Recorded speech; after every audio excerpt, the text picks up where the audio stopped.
Sir, दूसरों की शायरी चुराना किसी और चोरी से कम नहीं होता। ओह प्लीज, अगर तुम एक थोड़ा सा, ज्यादा नहीं, थोड़ा सा वो स्टूपिड इमोशन प्यार हो जाए, तब तुम क्या करती?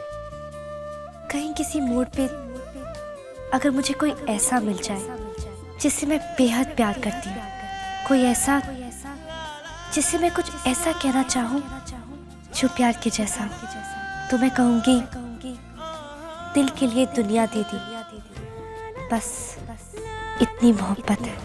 ऐसा थोड़ी ना होता है, कोई एक दिन के लिए दुनिया थोड़ी दे सकता है। वो जहाँ कहीं भी हो, आजमा के देख ले।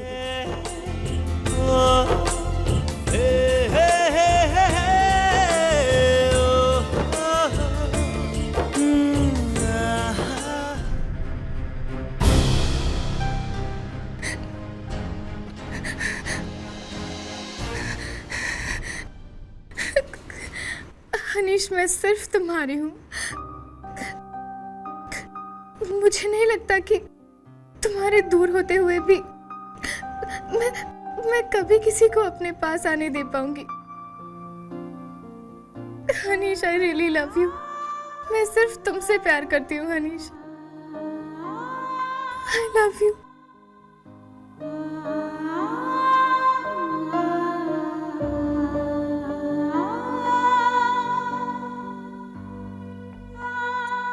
I love you.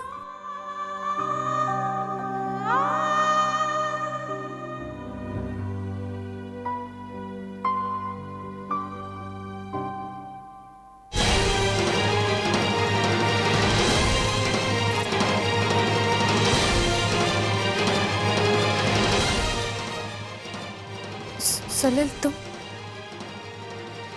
तुम्हारे साथ, तुम्हारे पास forever। पर तुमने मुझे गले क्यों लगाया? क्योंकि मैं सुनना चाहता हूँ पूरी। मैं सुनना चाहता हूँ कि तुम्हारे दिल की धड़कन क्या कहती है। मैं देखना चाहता हूँ कि तुम्हारी आंखें क्या कहती है। इतना करीब आकर कि हम दोनों के बीच शब्दों की जगह ना बचे। पूर्वी प्लीज, तुम कभी भी किसी बात से परेशान मत होना। I am there for you now and always.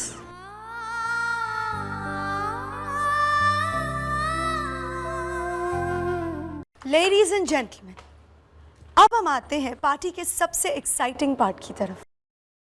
Yes, you guessed it right, वक्त है हॉट और सल्ट्री साल्सा मूव्स का। सो bring it on.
Oh God, इस अर्जुन और मेरे बेलगाम घोड़े रॉकी के बीच में कितनी सिमिलैरिटीज है। नताशा, अभी तो मुझे लग रहा है कि उसकी लगाम उस लड़की के हाथ में है। 100% मॉम। इनफैक्ट 2 लोगों को देखकर मैं तो आसानी से बता सकती हूँ कि उन दोनों के बीच में कुछ है या नहीं। तुम्हें लग रहा है कि वो उसकी गर्लफ्रेंड है? अगर ऐसा है ना नताशा, तो शायद ये तुम्हारे लिए बहुत अच्छी बात नहीं है। कम ऑन मॉम, मेरा भी तो बॉयफ्रेंड था ना पहले। इनफैक्ट 2 थे, तो मुझे इनके अफेयर से क्यों प्रॉब्लम होने लगी? as long as they're not serious about each other। क्योंकि अगर वो सीरियस हो जाते हैं फिर मैं उनका ब्रेकअप नहीं करना चाहती। यू नो, वो लव और सेंटिमेंट्स का प्रॉब्लम हो जाता है। पर if they are just dating, फिर तो मैं अपना चैलेंज जरूर पूरा करूंगी। It's very simple mom. जिन लोगों को मंजिल तक पहुंचने की आदत होती है वो हमेशा मुश्किल रास्ता चुनते हैं। एटलीस्ट इससे सफर तो इंटरेस्टिंग होगा ना। इसलिए पहले तो मैं अपने सफर को इंटरेस्टिंग बनाऊंगी और फिर वो अर्जुन मुझे सफर करेगा। सो अगर इन दोनों के बीच में ऑफिस में टाइम पास चल ही रहा है, फिर तो मैं यूं whoever she is अपने रास्ते से हटा दूंगी और आसानी से अर्जुन को हासिल कर लूंगी। और अगर आसानी से नहीं तो मुश्किल से ही सही, पर हासिल तो जरूर कर लूंगी। वैसे who is this girl? Arjun के ऑफिस में काम करती है। सदल की एंगेजमेंट इसी की बहन से हुई है। Oh, interesting. Cool then. Mom, prepare yourself. Arjun और मेरी एंगेजमेंट के लिए आज से ठीक 1 महीने बाद नताशा और अर्जुन पुंज की एंगेजमेंट पार्टी होगी। Till then, I'll fix my hair.